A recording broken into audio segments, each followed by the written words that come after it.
Zohar Kadosh, Parashat Bereshit, 254b, says that Noach, after the Mabul, came to Hashem, he saw the world destroyed, everything is destroyed, there's nothing left. And he starts crying to Hashem. Hashem says to Noach something scary. He says, Noach, roeh shoteh. You're a drunk shepherd. Noach, you just saved the world. You just saved Noach, everyone else died. Everyone else died. Noach and his family, tzaddikim. Tzaddikim, they survived enough. Meaning, the point is that in his generation, he was the best. Best enough to be that the whole world had to restart from him and his kids. I don't think anyone here, especially myself, can say that if Hashem wanted to destroy the world, he would choose you to start the world with. If you think so, shrecha, I'm not there. Noach was. But the Gemara says that some people rule against Noach. Some people say Noach made a mistake.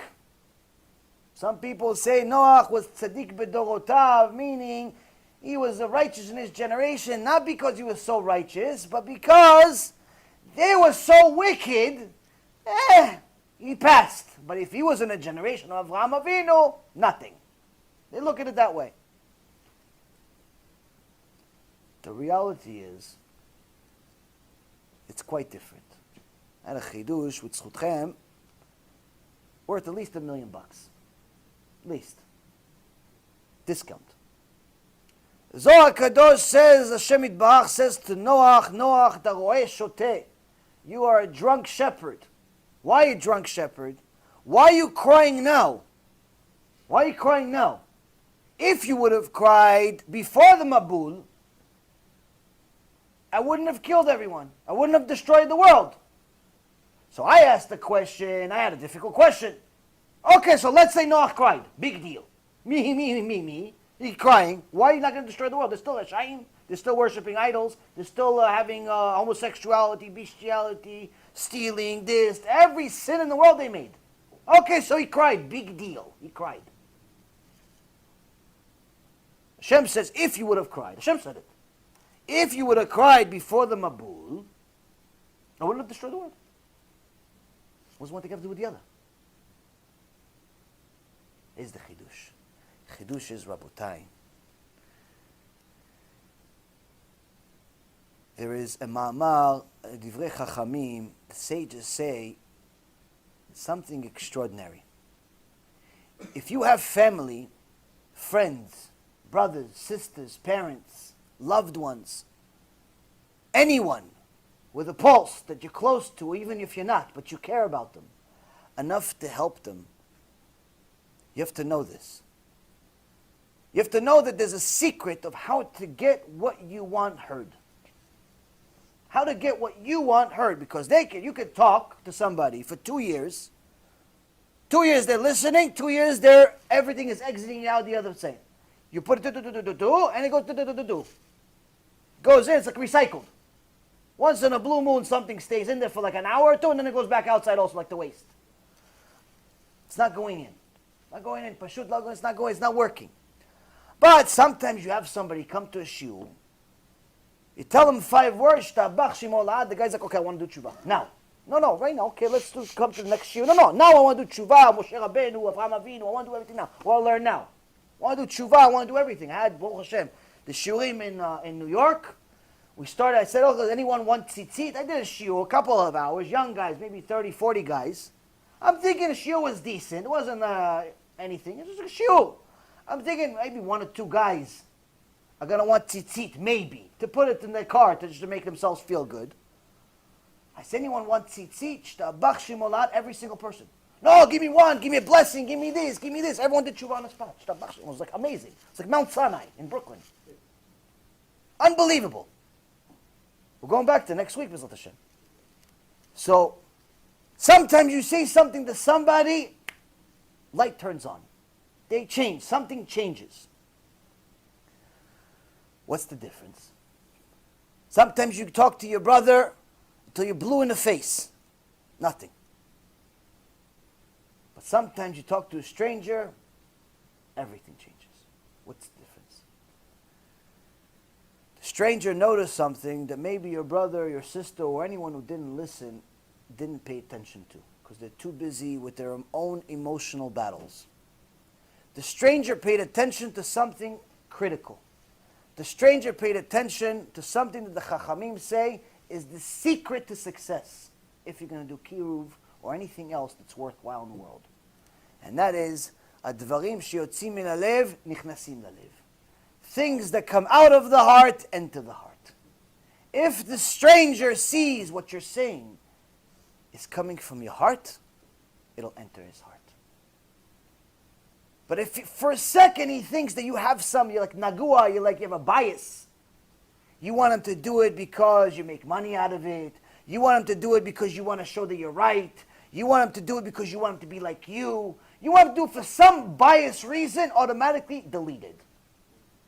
Even if it's right, even if it's genius, deleted.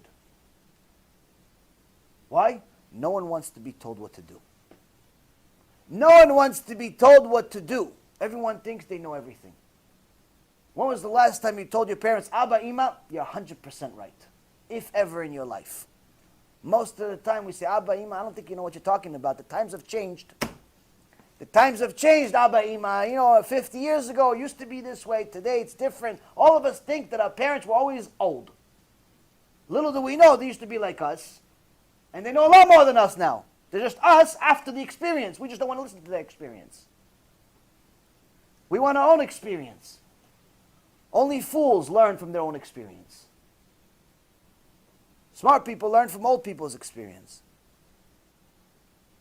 But sometimes you don't want to listen to anyone else. Why? It's against your nature. It's against your yetzer. It's against your ego. You think it's by you listening to them, you're admitting that you're wrong, and therefore you're a fool, and therefore you're a loser, and therefore you're no good, and therefore you're just might as well not live.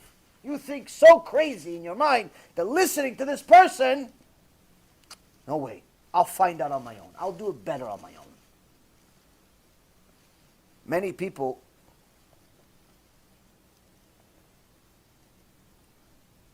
told me when I first started my business, said, you know what? Guys with experience, guys that had 15, 20 years on me, told me, I don't think you should open a broker-dealer. It's a big headache. You should focus on being a producer, your own broker. You're already making millions. Why change? You're doing well. Just keep going. I said, no, I got to own it. I got to do this. I got to do this. I got to do this. I'm going to own. I'm going to be. And I'm going to. I regretted that decision for the rest of my career. Simple decision. Simple decision. While I still lived in a world of falsehood, it was a mistake. But nonetheless, it was my mistake. I wanted to learn, make my own mistakes because I was convinced I was going to prove the world wrong. Not that the business is not good. Business is fine. Just wasn't for me. If you're good at one thing, stick to it. Why keep moving to everything else? Sometimes somebody tells you advice that's worth $1 million for free. He tells you do something, she tells you do something, and you're like, nah, I don't think they're right. If they were right, they would charge for it. If they were so good, they would do it. And you don't realize you just got priceless advice for free. And your ego won't let you listen, your ego won't let you change, and you stay in your direction only to realize some years later that the biggest mistake of your life was not listening to free advice. Now, how can you get people that you care about listening to this free advice you have when you tell them, listen, you got to do TeShuva? And the reason why you have to do TeShuva is because Hashem is not kidding. He's not your friend. He doesn't care about your investment portfolio. He doesn't care about your girlfriend. He doesn't care about your boyfriend. He doesn't care about anything else other than the fact of this, whether it's true or not. True meaning it's for him, false meaning it's against him.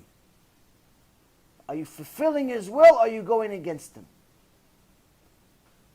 The way to do it, Rabotai, is by making sure that whatever comes out of your heart comes out without a bias.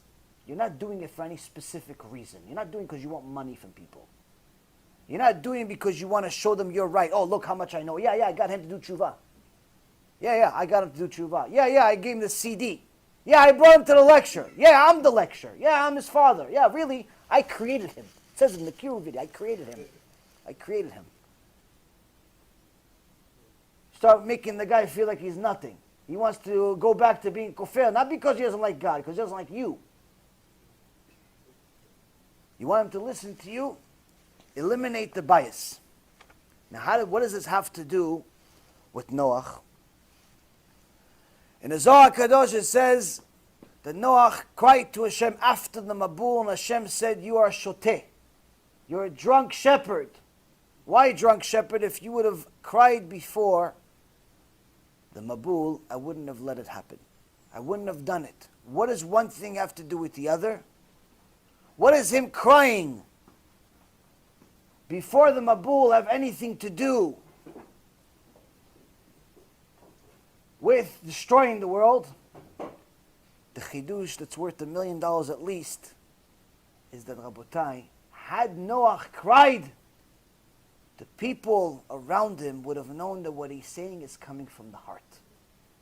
And if they would have seen that what he's saying is coming from the heart, they would have done TeShuva. The fact that Noach was building the ark, Chazaku Baruch, you're building the ark. They say, okay, what are you doing? Oh, Hashem's going to destroy the world in some years. I'm getting ready. Everyone says, he's a bias. He's probably trying to make money selling these ships. He has a bias. He's trying to start a new religion. He has a bias. Maybe he wants some tzedakah. He has a bias. He has a this. It didn't come from the heart. And that was the difference between him and Avraham Avinu. Avraham Avinu comes to Hashem, if there are 50 tzaddikim in Sdom, I've never been there, but if there's 50 people there at tzaddikim, you're going to destroy it still? Chas v'shalom, Hashem. 45, 40, 30. You never went there, but you still care. You don't know the Jew, but you still care about him.